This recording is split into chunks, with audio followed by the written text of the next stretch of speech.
ناظرین، ہماری خبر کی سرخی ہے سپریم کورٹ نے گستاخ اجمیر کو مہلت نہیں دی۔ خبر تفصیل سے سن لیں۔ سپریم کورٹ نے آج خواجہ معین الدین چشتی رحمۃ اللہ علیہ کی شان میں گستاخی کرنے والے یعنی غلط الفاظ کہنے والے نیوز اینکر امیش دیوگن کے معاملے میں آج سنوائی کی ہے اور پولیس تھانے میں درج ایف آئی آر کو رد کرنے سے انکار کر دیا ہے۔ عدالت نے کہا ہے کہ امیش دیوگن کے خلاف ملک میں جہاں کہیں بھی رپورٹ درج ہے، ایف آئی آر درج ہیں، ان سب کو اجمیر منتقل کر دیا جائے۔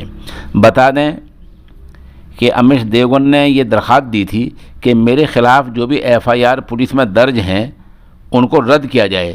سپریم کورٹ نے اس کو نہیں مانا اور ایف آئی آر کو رد نہیں کیا، مسترد نہیں کیا، بلکہ یہ کہا کہ معاملہ چلے گا لیکن پورے ملک سے یکجا ہو جائے گا اور وہ اجمیر شریف میں ہی چلے گا۔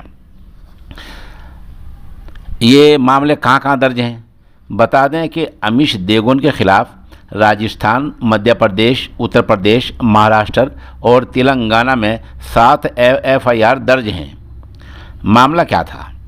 امیش دیوگن نے ٹی وی کے ایک شو میں مشہور صوفی حضرت خواجہ معین الدین چشتی رحمۃ اللہ علیہ کے خلاف غلط الفاظ بولے تھے، نازیبا کلمات کہے تھے، آپتی جنک ٹپنی کی تھی، جس کی بنیاد پر ان کے ماننے والوں نے مختلف پولیس تھانوں میں ایف آئی آر درج کرائی۔ اسی معاملے میں آج سپریم کورٹ نے سنوائی کی ہے۔ آپ کو معلوم ہونا چاہیے کہ خواجہ معین الدین چشتی رحمۃ اللہ علیہ وہ بزرگ ہیں جنہوں نے اخلاقیات کا، اچھی چھوی کا اعلیٰ نمونہ پیش کیا ہے۔ آج بھی خواجہ کے دربار میں جو لنگر چلتا ہے وہ اسی اعتبار سے چلتا ہے جہاں بلا لحاظ مذہب ہندو مسلم سب لوگ اس کھانے میں شریک ہو سکیں۔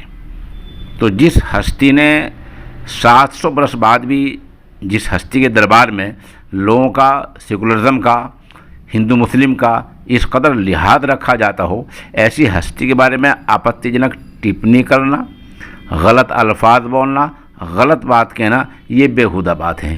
ایسے شخص کو سپریم کورٹ نے مہلت نہیں دی، یہ ایک اچھا کام ہوا ہے۔